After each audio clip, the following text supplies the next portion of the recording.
Welcome back to PokePlayLab_DBSHQ, your home for top-tier Dragon Ball Supercard game content. Today, we're unleashing a true menace on the battlefield. The Majin Buu, Evil Yellow deck. If you're looking for a strategy that's aggressive, flexible, and designed to overwhelm your opponents, you're in the right place. What you'll learn: how to maximize Majin Buu, Evil's devastating abilities. The top card picks for a powerful and consistent build. Advanced tactics to keep you ahead of the meta. Tips to control tempo, stall threats, and maintain pressure. And much more. Are you a fellow content creator? Drop your YouTube channel in the comments. I'd love to check it out and support other creators in the DBS community. Be sure to hit up the community page to vote in polls, stay in the loop on future uploads, and don't miss the announcements playlist for details on raffles, tournaments, events, and giveaways. Want to support the channel? You can donate directly via the Cash App link on our YouTube page. Your support helps keep this content coming, and I truly appreciate your support. So what are you waiting for? Smash that subscribe button for more DBS deck builds, meta insights, and high-level gameplay breakdowns. Let's build the ultimate Majin Buu, Evil Yellow deck, and take your game to the next level. Alright, let's kick things off with our leader.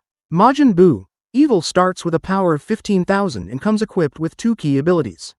First, when this card attacks, you draw one card, which helps maintain solid hand control throughout the game.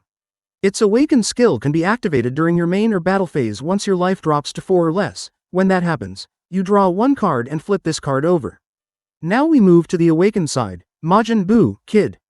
This version powers up to 20,000 attack and keeps the same draw on attack ability. Every swing means one more card in your hand. But here's the real spice.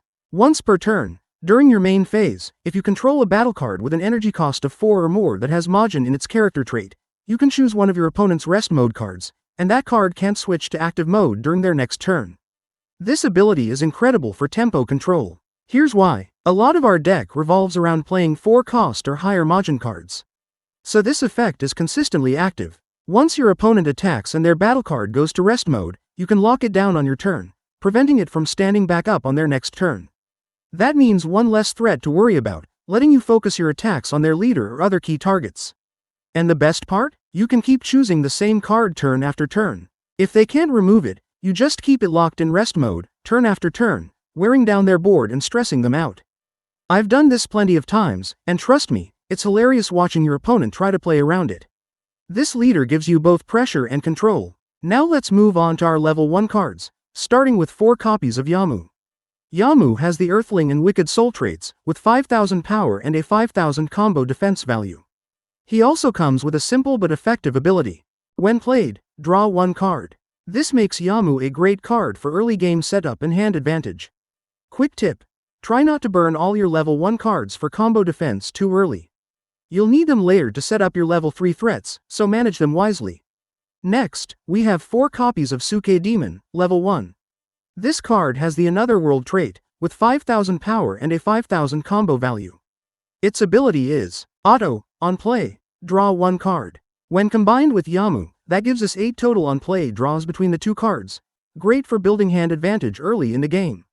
Next up, we're running 4 copies of Sorbet, level 1. He has the Frieza's Army trait, with 5,000 power and a 5,000 combo value. His ability is Auto, on play, draw one card. That means between Yamu, Suke Demon, and Sorbet, we've got 12 level 1 cards that each draw a card when played. That's 12 free draws to help us dig through the deck and build our setup fast. And just a reminder, don't burn all of these for combo defense early. We're skipping level 2s entirely and going straight into our level 3 threats. So you'll need those level 1s to build your board and apply pressure quickly. Next, we're running 3 copies of Hercule, a level 1 Earthling with 5,000 attack power and 5,000 combo defense. His ability is simple but effective. On play, draw one card. Now, just when you thought we were capped at 12 level 1 draw engines, Hercule pushes that number up to 15. That means we have 15 different level 1 battle cards that let us draw when played, making this deck incredibly consistent and unique in its own way.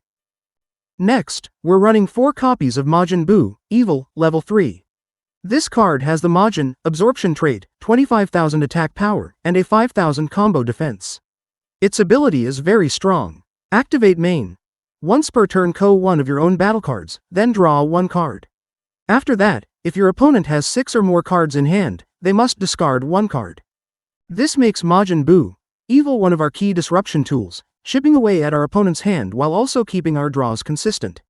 Plus, with 25,000 attack power, it's a real threat to pressure their leader. For the cost, our main targets will usually be our level 1 cards, Yamu, Psychodemon, and Sorbet. They've already given us value by drawing cards when played, so sacrificing them fuels Buu's effect perfectly. If those aren't on the field, you can another card instead, but ideally, those level 1s are your go-to choices. Next, we've got one copy of Babidi, level 3, with the evil wizard trait. He has 5,000 attack power and a 5,000 combo defense, plus 2 really strong abilities. On play, if your leader has Majin in its special traits, you can play up to one battle card from your hand with a cost of 3 or less that also has Majin in its traits. When KO'd, if your opponent has 6 or more cards in hand, they must discard one card. This card fits perfectly into the deck. On play, since our leader is Kid Buu, you'll almost always want to bring out Majin Buu, evil, level 3, from your hand. If he's already on the field, you can instead bring out a level 1 card, which later becomes great fuel for Majin Buu, evil's ability. And that discard effect when Babidi is KO'd is huge. Forcing your opponent to drop a card if they're holding 6 or more keeps pressure on their hand while giving you extra control over the game flow.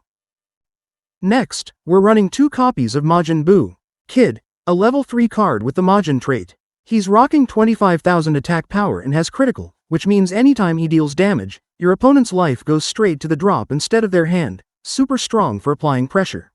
His second ability makes him even better. When he's KO'd, you discard one card from your hand, and if your leader has Majin in its traits, you can play a Majin Buu, Kid with a cost of 4 or less from your drop in rest mode. This card really shines in the mid to late game. You can drop him once you've already got a level 4 or lower Buu in the drop, and when he's KO'd, you just bring that card right back. It's a great way to recycle your threats and keep the pressure going. And don't forget, because he has critical, your opponent is forced to heavily block him or risk losing life straight to the drop. That kind of pressure makes this card a serious threat every time it hits the board. Next up, we've got 2 copies of Majin Buu, evil, a level 4 with the Majin absorption traits. He's sitting at 30,000 attack power with 5,000 combo defense. His ability is simple but really strong. When attacking, once per turn, you can discard one card from your hand.